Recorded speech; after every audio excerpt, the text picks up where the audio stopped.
Mungu akiingilia jambo lako, ile unajuana na nani huwa inakaa pembeni. Sio kwamba ni muhimu, sio muhimu, ni muhimu, ila Mungu akiwa husiki, akiwa anahusika, ile simjui yoyote huwa haina nguvu.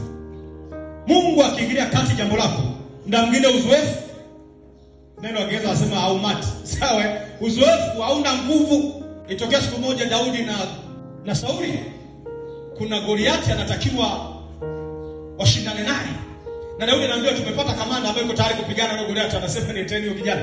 Anakuja, Sauli akaanza kucheka. Hivi taifa letu lote ndio tumeona huyu, tuko tayari kumtanguliza mbele akapambane na yule jamaa ambaye ni mzoefu wa vita tangu ujana wake. Yeye ameshindwa kuleta majibu na vifaa hivyo. Akampatia Daudi. Daudi akamjaribu. Kwa unapotaka utumie uzoefu wa mtu mwingine. Daudi akaona mbona ni vizito sana, akavivua. Akasema siwezi nikapambana na huyu jamaa kwa mavazi na silaha zangu. Hazinipi huru. Akamwambia mfalme, mimi nitaenda na mawe matano na kombeo langu peke yake. Kwa mara ya kwanza teknolojia mpya hiyo. Haleluya. Israeli wanajua mtu ambaye wanashindana naye, wanafahamu historia yake Goliathi. Mimi nimesoma Biblia.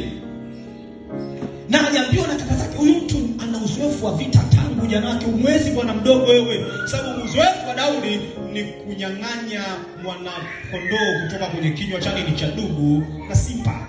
Uzoefu wenye ni mdogo. Hakuna mtu anaweza kusema tukusikilize kwa uzoefu huo. Hapa nasikiliza watu ambao mikono yao imeua askari wangapi vitani. Wameshinda majeraha namna gani kwenye mapambano vitani. Hana uzoefu. Kilichotokea wote mnajua mpaka leo. Mwenye uzoefu kichwa chake kilikuwa mikononi mwa kijana asiye na uzoefu. Sema Baba katika jina la Yesu. Na uwe upande wangu. Na uwe upande wangu Bwana. Na uwe upande wangu dhidi ya wote wanifuatiliao, dhidi ya wote wanitafutao, dhidi ya wote wenye uzoefu wa kuangusha wengine katika jina la Yesu. Hivyo maana hatupaswi kumwogopa shetani kwa sababu ana uzoefu wa kushindana na watu akawashinda. Wewe ukiwa upande wa Mungu na Mungu yuko upande wako, uzoefu wa shetani hauna nguvu tena dhidi yako.